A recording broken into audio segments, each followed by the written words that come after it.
নাকি এটা ওবায়দুল কাদের সাহেব বলেছেন? কয়বার বলেছেন? 7ই জানুয়ারির আগে এবং 7ই জানুয়ারির পরে আমেরিকার সাথে তলে তলে আপোষ হয়ে গেছে, ভারত আমেরিকার সাথে আপোষ করিয়ে দিয়েছে। এই কথা কে বলেছে? ওবায়দুল কাদের সাহেব। ওবায়দুল কাদের সাহেব বলেছেন ভারত আছে বলে আমরা আছি, দিল্লি আছে আমরা আছি। তাহলে ওনারা কাদের সরকার? ওনারা কাদের সরকার? ওনারা ওবায়দুল কাদের সাহেব বলেন আজিজ সাহেব বেনজির সাহেব নাকি তাদের লোক না? তো ওনারা তো বাংলাদেশের পুলিশ বাহিনীর প্রধান, র্যাবের প্রধান, সেনাবাহিনীর প্রধান, এর আগে বিজিবির প্রধান ছিলেন। ওই বাহিনীগুলো কাদের? আমাদের তো নাকি? ওই বাহিনীর প্রধান যিনি হন তারা আপনার সরকারের আমলে নিয়োগপ্রাপ্ত হন, তারা আপনাদের কেউ না। আপনারা কি বাংলাদেশের? ওবায়দুল কাদের সাহেবের কথা অনুযায়ী তো ওনারা বাংলাদেশের না, ওনারা ভারত রাষ্ট্রের প্রতিনিধিত্ব করেন। কারণ দিল্লি আছে, এই কারণে ওনারা আছেন। কাজেই এনারা এই দিকে বাংলাদেশটাকে নিয়ে গেছেন। বিচার ব্যবস্থা, সেনাবাহিনী, পুলিশ বাহিনী, আমলাতন্ত্র, পুরো প্রশাসন। এই 24 সালে এসে আমরা শুনলাম যে পুরো প্রশাসন, তারা ভেবেছে 18তে 14তে বোধহয় একটু পিছিয়ে গেছে, এইবার পুরো যাকে বলে সিভিল প্রশাসন, আমলাতন্ত্র, তারা প্রতিযোগিতায় সামনে এসে 24-এর বৈতরণী সরকারকে পার করিয়ে দেওয়ার জন্য বদ্ধপরিকর হয়েছে। তারা একটা বিনা প্রতিদ্বন্দ্বিতার নির্বাচন আয়োজন করতে পেরেছে, দামি নির্বাচন।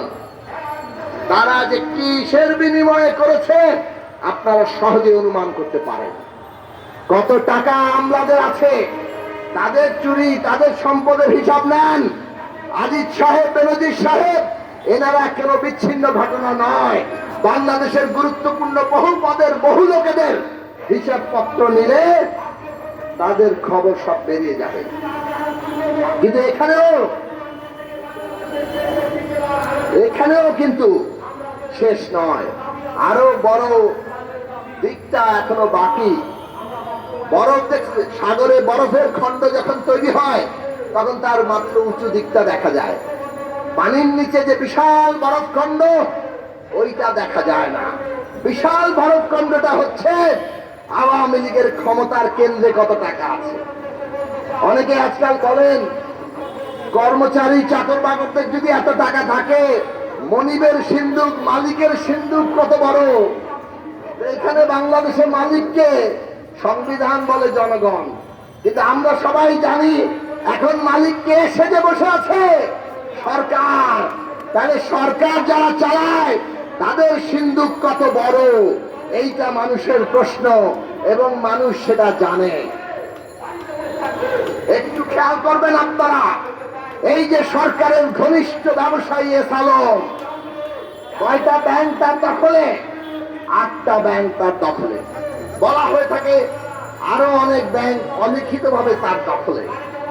একটা কোম্পানির হাতে এতগুলো ব্যাংক, যারা একটার পর একটা ব্যাংক থেকে হাজার হাজার লক্ষ কোটি টাকা ঋণ নিয়ে দেশ থেকে পাচার করে দিচ্ছেন।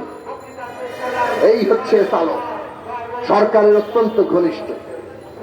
আরেকজন বেক্সিমকো, সালমানের প্রমাণ, সরকারের একেবারে শিল্প উপদেষ্টা, প্রধানমন্ত্রীর শিল্প উপদেষ্টা।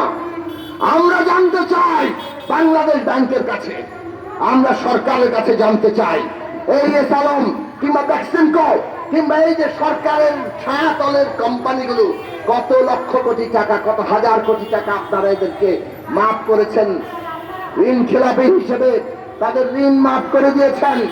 কত লক্ষ কোটি টাকা তাদেরকে দুর্নীতি করতে দিয়েছেন, ব্যাংক লুট করতে দিয়েছেন, পাচার করতে দিয়েছেন। বিপরীতটাও তো আপনারা সবাই জানেন, জানেন না? বাজারে যান, জিনিসপত্রের দাম কত সেইটাই তো বুঝতে পারেন। একবেলা খাবারের জন্য যা দরকার, আপনার আধা বেলা খাবারের কিনতে গিয়ে আপনার টাকা শেষ হয়ে যায়। কম খেয়ে কম পুষ্টিতে রাতে ঘুমাতে যেতে হয়, ছেলেমেয়েরা কম পুষ্টি পায়, সঞ্চয় ভেঙে মানুষ আজকে বাজার করছে। এই দ্রব্যমূল্য কেন হয়েছে? কারণ এরা ডলার পাচার করে, কারণ এরা টাকা পাচার করে, কারণ এরা কতগুলো সিন্ডিকেটের পৃষ্ঠপোষকতা করে। এই সরকারের সাথে থাকা সিন্ডিকেটরা বাজারে সমস্ত জিনিসপত্রের দাম বাড়িয়ে সাধারণ মানুষের পকেট থেকে টাকা হাতিয়ে নিয়ে আজকে ওইখানে তারা সমস্ত জিনিস জড়ো করছে। তাহলে দুইটা চিত্র খুব পরিষ্কার, একদিকে এসালমরা, আজিজ বেনজির সাহেবরা, আর অন্যদিকে আমাদের নিরন্ন মানুষ, আমাদের শ্রমিক, আমাদের কৃষক, আমাদের দিনমজুর, আমাদের প্রত্যেকটি মেহনত তারা মানুষ যারা সম্পদ তৈরি করে আর যাদের টাকা প্রতিদিন এরা সিরিঞ্জের মতো করে নিজেদের কাছে নিয়ে যায়। এই হচ্ছে আজকে শেখ হাসিনার সরকার। শেখ হাসিনা কাদের সরকার? ওই এসালম আজিজ বেনজির সাহেবদের সরকার। আর সে কারণেই বাংলাদেশের সমস্ত মেহনত করা মানুষ, এই দেশের প্রকৃত উৎপাদক শ্রেণী, শ্রমিক, কৃষক, মধ্যবিত্ত, ছাত্র, যুব, নারী সবাইকে ঐক্যবদ্ধ হতে হবে। কারণ পুরো রাষ্ট্রটাকে আজকে এই নিজেদের ক্ষমতা টিকে রাখার অস্ত্রে পরিণত করেছে। আর তার মাধ্যমে আমাদের এই রাষ্ট্রের অস্তিত্ব, আমাদের সার্বভৌমত্ব, আমাদের নাগরিক মর্যাদা সমস্ত কিছু এরা ভয়ঙ্কর হুমকির মধ্যে ঠেলে দিয়েছে। এদেরকে বিদায় করা ছাড়া এই দেশের মানুষের কোনো মুক্তি নাই। আমরা পরিষ্কার করে বলেছি, আগামী দিনে বাংলাদেশ রাষ্ট্র চলবে নতুন গণতান্ত্রিক বন্দোবস্তে। আমরা 31 দফা রাষ্ট্র ব্যবস্থা সংস্কার করা কর্মসূচি দিয়েছি। আমরা এমন রাষ্ট্র ব্যবস্থা চাই যেখানে কারো ব্যক্তির হাতে সমস্ত ক্ষমতা থাকবে না। আমরা চাই ক্ষমতার ভারসাম্য থাকবে, জবাবদিহিতা থাকবে। আর সেইটার জন্য নতুন গণতান্ত্রিক বন্দোবস্ত, সেইখানে শ্রমিকের অধিকার, কৃষকের অধিকার, এই দেশের 95% মেহনত করা মানুষের অধিকার আইন আকারে সামনে আসবে। আর তার দল হচ্ছে গণতন্ত্র মঞ্চ। মানুষকে ঐক্যবদ্ধ করেন। সরকারের পাঁচ তলায় মাটি নাই। 7ই জানুয়ারি ভুয়া নির্বাচন করে পার পাবে না। তারা মনে করছে আবারও 5 বছর, 5 বছর আমাদের অপেক্ষা করতে হবে না। বাংলাদেশের জনগণকে ঐক্যবদ্ধ করে গণ অভ্যুত্থান করে এদেরকে আমরা পরাজিত করব। সেই লড়াই গড়ে তোলার কাজ আমরা করছি। ওরা ভয় দেখিয়ে দাবিয়ে দিতে চায়। ভয় কাটিয়ে উঠুন।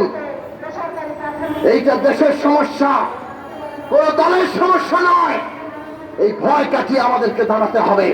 যদি দাঁড়াতে পারি, ওরা পালিয়ে যাবে।